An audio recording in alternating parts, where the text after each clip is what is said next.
Last round of meta లే ఆఫ్స్‌లో unfortunately job పోగొట్టుకున్నటువంటి మన తెలుగతనే most probably తెలుగతనే అయ్యుండొచ్చు. శ్రీధర్ వంక అనేసి లింక్డ్ఇన్‌లో ఒక పోస్ట్ పెట్టారనమాట. ఏంటంటే 14 సంవత్సరాల అమెరికన్ డ్రీము ఒక్క దెబ్బకే షాటర్ అయిపోయిందట. సో దాంతోటి ఆయన unfortunately no choice but to move to India అనమాట. సో కొంత ఎమోషనల్‌గా పెట్టారు పోస్టు. ఇమిగ్రేషన్ స్ట్రెస్ అనేది ఇది ఇప్పుడు ఈయన ఒక్కరికే కాదు, చాలామందికి ఉంది ఇమిగ్రేషన్ స్ట్రెస్. ఎందుకు అంటే ఇండియాలో జాబ్ పోతే ఉండే లైఫ్ స్టైలు సిచ్యువేషన్స్ వేరు, అమెరికాలో జాబ్ పోతే ఉండే లైఫ్ స్టైలు సిచ్యువేషన్స్ వేరు.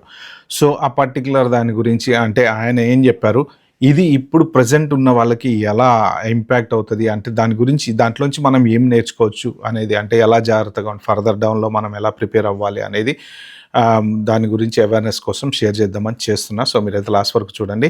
ఒక చిన్న క్విక్ ఇదేంటంటే మొన్న వీడియోకి ఎవరో కామెంట్ పెట్టారు. ఈ చిల్లర కామెంట్స్ చాలామంది పెడుతూనే ఉంటారు. నాకు చాలామంది చెప్తూ ఉంటారు, ఇగ్నోర్ చేయండి సార్, పట్టించుకోవద్దు అలాంటి వాళ్ళని, మీరు చాలా వాల్యుబుల్ ఇన్ఫర్మేషన్ ఇస్తున్నారని. బట్ ఇట్లాంటి వీడియోలు చేసి నువ్వు ఎంత సంపాదిస్తావో అది ఇదని, నీకు ఇక్కడ స్క్రీన్ షాట్ పెడతా, ఎవరో కామెంట్ పెట్టినా చూసుకో.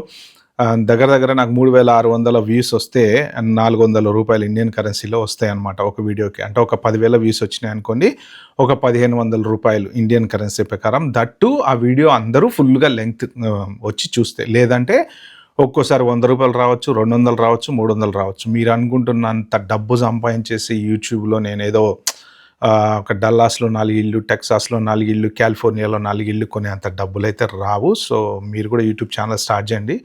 మీ ఉద్యోగం పోతే మీరు కూడా అదే చేస్తారు, ఇంక అంతకన్నా చేసేది ఏం లేదు కదా. సో అలా మీరు కామెంట్లు పెడుతుంటే కొంచెం హర్టింగ్ అనిపిస్తూ ఉంటుంది అనమాట.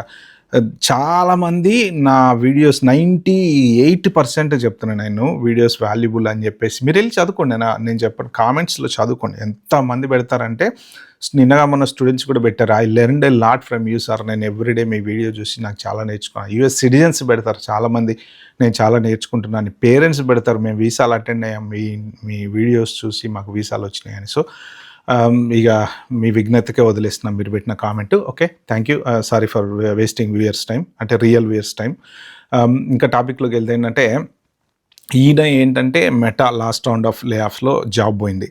పోనీ మళ్ళీ జాబ్ రావట్లేదా, ఎక్స్పీరియన్స్ లేదా అంటే వస్తుంది, ఎందుకు రాదు. కాకపోతే ఏంటంటే ఇప్పుడున్న అన్సర్టనిటీలో అంత ఎక్స్పీరియన్స్ ఉన్నటువంటి వాళ్ళకి జాబ్ దొరకడం అనేది చాలా చోట్ల కష్టంగా ఉంది. ఎందుకంటే ఇప్పుడు మెటా లాంటి పెద్ద కంపెనీలోంచి లే ఆఫ్ అయితే మీరు ఆలోచించండి, ఆయన ప్యాకేజ్ ఎంత ఉండి ఉంటుంది. డెఫినెట్గా మంచి ప్యాకేజ్లోనే ఉంటారు కదా. సో అంత మంచి ప్యాకేజ్లోంచి ఇప్పుడు అదే లెవెల్లో ప్యాకేజ్కి వెళ్ళాలి రఫ్గా. ఎంత లేదన్నా ఒక $10,000-20,000 తగ్గితే తగ్గుతారేమో, కానీ మరీ లో శాలరీకి అయితే వెళ్ళి పనిచేయలేరు కదా. సో ఈ 60 days క్లాక్ అనేది టిక్ అవుతుంది. ఎందుకంటే కన్సల్టెంట్ అనుకోండి, ఒక ప్రాజెక్ట్ పోతే ఇంకో ప్రాజెక్ట్, ఇంకో కాంట్రాక్ట్ అని ఎత్తుకుంటూ ఉండొచ్చు. మరి అంటే ఈయన జాబ్లో అప్లై చేయలేదా, వేరే జాబ్లో అంటే చేయకుండా ఎందుకుంటారు. కానీ ఏంటంటే దొరకాలి కదా. ఇప్పుడు నేను చాలా వీడియోస్ చెప్తున్నా, ఎక్స్పీరియన్స్ వాళ్ళకి చాలా మందితో నేను టచ్లో ఉన్నాను. నాకు ఇన్స్టాలో మాట్లాడతారు ఫ్రెండ్స్, లోకల్గా మాట్లాడతారు, ఫోన్లలో మాట్లాడతారు. ఎక్స్పీరియన్స్ ఉన్నటువంటి వాళ్ళకి జాబులు దొరకడం చాలా కష్టంగా ఉంది. ఎందుకంటే అంత శాలరీ కంపెనీస్ ఎఫర్ట్ చేయాలంటే వాళ్ళంతా డబ్బులు తీసుకుపోయి ఏఐ మీద పెడుతున్నారు, వాళ్ళు ఎంప్లాయీస్ మీద పెట్టట్లేదు. మరి వాళ్ళు ఎప్పుడు రియలైజ్ అవుతారో తెలియదు, కానీ వాళ్ళు హై శాలరీస్ ఇవ్వదలుచుకోవట్లేదు. తక్కువ శాలరీలో మాస్టర్స్ స్టూడెంట్స్ని, బాగా ఏఐ మీద పట్టు ఉన్నటువంటి డెవలపర్స్ని, వాళ్ళని వస్తున్నాయి జాబులు, వాళ్ళందరికీ వస్తున్నాయి. ఎందుకంటే ఇంత ఎక్స్పీరియన్స్ ఉన్నటువంటి వాళ్ళకి ఇచ్చే శాలరీలో హాఫ్ శాలరీ ఇస్తే వాళ్ళు చేస్తున్నారు జాబులు, వాళ్ళకి అవసరం కదా, డెస్పరేట్ కదా. సో అందుకనేసి ఈయన ఏంటంటే ఇంకా అన్ఫార్చునేట్లీ మేము ఇండియా షిఫ్ట్ అయిపోతున్నాము అని చెప్పి. అంటే మీరు చూడండి, 14 years ఆఫ్ వర్క్ హిస్టరీలో ఇల్లు కొనుక్కొని ఉంటారు, సెటిల్ అయిపోయి ఉంటారు, పిల్లలు పుట్టి అక్కడే అమెరికన్ పాస్పోర్ట్లతో చదువుకుంటూ ఉంటారు. సో కానీ ఇప్పుడు ఏంటి, ఆయన చెప్పేది ఏంటంటే, ఆ ఇమిగ్రేషన్ స్ట్రెస్ని నేను తీసుకోలేకపోతున్నా. మీకు ఇక్కడ స్క్రీన్ షాట్ మెన్షన్ చేస్తాను, లింక్డ్ఇన్ పోస్ట్. ఇమిగ్రేషన్ స్ట్రెస్ నేను తీసుకోలేకపోతున్నా. ఎందుకు అంటే 60 daysలో జాబ్ రావాలి. పోనీ వేరే కన్సల్టెంట్ దగ్గరికి వెళ్ళి చేద్దామంటే గ్యారంటీ ఏముంది, మళ్ళీ ఎప్పుడు జాబ్ ఉంటుందో, ఎప్పుడు పోతుందో, ఈ లే ఆఫ్ టెన్షన్లలో అనుకున్నంత శాలరీ రాక. సో ఇలాంటి పరిస్థితి ఈయన ఒక్కడదే కాదండి, దగ్గర రెడిట్లో రోజుకి ఇలాంటివి 15-20 పోస్టులు వస్తాయి, ఎక్స్లో వస్తాయి. చాలా చోట్ల చాలామంది షేర్ చేసుకుంటా ఉంటారు. సో, ఏంటంటే ప్రస్తుతానికి అబ్రాడ్ నుంచి చాలామంది కూడా ఇండియాకి వెళ్ళిపోతున్నారు. ఓకే. మీకు చాలా డౌట్‌లొస్తాయి. ఇప్పుడు ఈ పర్టిక్యులర్ కాన్సెప్ట్‌లో ఒకటేంటంటే ఫస్ట్ థింగ్ గ్రీన్ కార్డ్ ఎందుకు రాలేదు? అంటే ఒకటి గ్రీన్ కార్డ్ బ్యాక్‌లాగ్ ఇప్పుడు ప్రస్తుతం ఎంతుంది అంటే దగ్గర దగ్గర 1,00,000 దాకా ఉందంట. అంటే ఇప్పుడు 2014, 2013లో వాళ్ళకి గ్రీన్ కార్డులొస్తున్నాయన్నమాట. ఓకే. ఇప్పుడు ఈయన 14 ఇయర్స్ యేసుకున్న ఎంత లేదన్నా మోస్ట్ ప్రాబబ్లీ గ్రీన్ కార్డ్ వచ్చేటువంటి ఛాన్స్ ఉంది. సో, ప్రియారిటీ డేట్ కరెంట్ అవ్వాలి. First of all green card వచ్చిందనుకుందాం. ఎగ్జాంపుల్ వచ్చిందనుకుందాం. What is the point? Jobs లేవు. అది ఇంకా స్ట్రెస్. ఇంకా అంటే ఇంకా స్ట్రెస్. సో, మొన్న నేను ఒక యూఎస్ సిటిజన్‌తో మాట్లాడాను నేను ఫోన్‌లో. సో, ఆయన కూడా ఇట్లనే జాబ్ పోయింది సార్, జాబ్ చూస్తున్నాను. నేను జనరల్‌గా మాట్లాడుతూ ఉంటారులెండి కొంతమంది నాతోటి. అప్పుడప్పుడు విషయాలు షేర్ చేసుకుంటూ ఉంటారు. సో, యూఎస్ సిటిజన్స్ కూడా చాలామందికి జాబులు పోయిన వాళ్ళు ఉన్నారు. జాబు లే ఆఫ్ చేసేటప్పుడు సిటిజనా, హెచ్-1బీ హోల్డరా, ఇంకోటా అని చూడరండి. సో, అక్కడ అవసరం లేదు అనుకుంటే ఎవరైనా తీసేస్తారు. గ్రీన్ కార్డ్ హోల్డర్స్‌కి జాబ్స్ పోయినాయి. సిటిజన్స్‌కి కూడా జాబ్స్ పోతున్నాయి. వాళ్ళు ఎట్లా అంటే ఏం చేయాలి? ఏదో ఒక స్టోర్‌లోనో అక్కడో ఇక్కడో ఉన్నారు. పనిచేసే వాళ్ళు చాలామంది ఉన్నారు. సిటిజన్స్ జాబు లేక కాకపోతే ఏంటంటే గ్రీన్ కార్డ్ సిటిజన్‌షిప్ ఉంటే రిస్ట్రిక్షన్స్ ఉండవు కాబట్టి ఇల్లు తీసుకోవడానికి ఎక్కడొక్కడ వాళ్ళు పనిచేయొచ్చు మళ్ళీ ఐటీ జాబ్ వచ్చే వరకు. ఈ హెచ్-1బీ ఓపీటీలు, స్టెమ్ ఓపీటీలు వీళ్ళకి ప్రాబ్లం ఏంటంటే వేరే ఆప్షన్ లేదు కాబట్టి ఇమిగ్రేషన్ రూట్ వెళ్ళాలి. ఇప్పుడు ఆయన చెప్పింది ఏంటంటే ఆల్టర్నేటివ్స్, ఇమిగ్రేషన్ ఆల్టర్నేటివ్స్ ఏమన్నా ఉన్నాయి తీసుకోవటానికి అంటే ఫర్ ఎగ్జాంపుల్ F1కి వెళ్ళొచ్చు, డే 1 CPTకి వెళ్ళొచ్చు.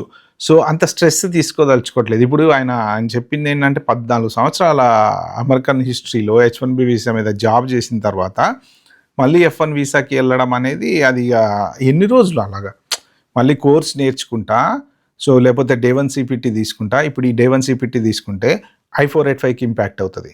సో, ఎందుకు రిస్క్? సో, ఇండియా వెళ్ళిపోతే రేపు పొద్దున వాళ్ళ పిల్లలు 21 ఇయర్స్ వచ్చిన తర్వాత వీళ్ళకి స్పాన్సర్ చేయొచ్చు.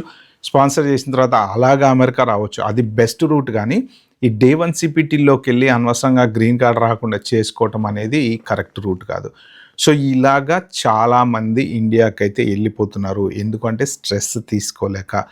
కొంతమంది ఏంటంటే వెళ్ళలేక, ఉండలేక ఆ క్రెడిట్ కార్డ్స్ డ్రా చేసుకుంటూ డబ్బులు ఎట్లో గొట్లా అక్కడిక్కడ ఉన్న సేవింగ్స్ అని అవ్వని ఇవ్వని రకరకాలుగా వాళ్ళు అలానే కంటిన్యూ అవుతున్నారు.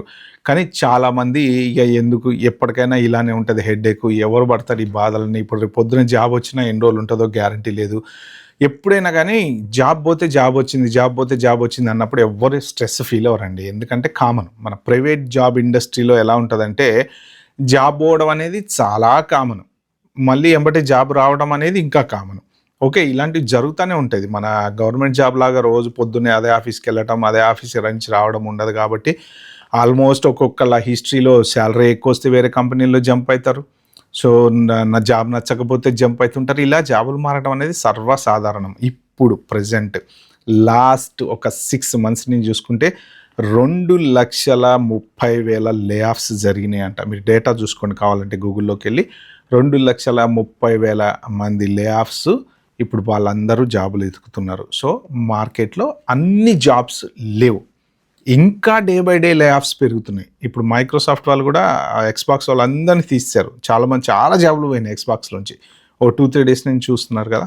సో, అందుకని ఏంటంటే మీరు కూడా ఎవరైనా సరే ఇలాంటి సిచ్యువేషన్ వచ్చేటట్టు అనిపిస్తుంది అని ఉంటే మాత్రం కొంచెం జాగ్రత్తగా ప్లాన్ బి చేసి పెట్టుకోండి. ఇండియాలో ఒక ఏదైనా ప్రాపర్టీకి ఇన్వెస్ట్మెంట్ చేయడమా, లేకపోతే ఏదైనా బిజినెస్ సైడ్ ఇన్వెస్ట్మెంట్ చేయడమా, అలాంటి ఆలోచన అయితే చేయండి. So, but what ever it is, ఇన్ని సంవత్సరాల తర్వాత వెనక్కి వెళ్ళడం అనేది కొంచెం ఖచ్చితంగా బాధాకరమైన విషయమే. ఎందుకంటే జాబ్ దొరికే సిచ్యువేషన్ ఇప్పుడు ఎక్స్పీరియన్స్డ్ వాళ్ళకి చాలా కష్టంగా ఉంది. జాబ్ దొరకాలి, వీసా చేంజ్ ఆఫ్ ఎంప్లాయర్ అవ్వాలి. సో, ఇదంతా హెడ్ఏక్ అనమాట. ఏ కన్సల్టెంట్ దగ్గరకు పోయి డబ్బులు ఇచ్చి పేరోల్ రన్ చేయించుకుంటా కూర్చోవటం కూడా ఇప్పుడున్న పరిస్థితుల్లో చాలా పెద్ద ప్రాబ్లమే. ఎందుకంటే లాంగ్ రన్లో మళ్ళీ మిస్రిప్రజెంటేషన్ కింద అదేమన్నా ప్రాబ్లం అయ్యే ఛాన్సెస్ కూడా ఉన్నాయన్నమాట. ఓకే ఫ్రెండ్స్, ఇది పర్టికులర్ వీడియోలో షేర్ చేసుకుందాం అనుకుంది. ఈ వీడియో కనుక మీకు నచ్చినట్టుంటే ప్లీజ్ అండి like, share, subscribe my channel. Thank you, bye, have a good day.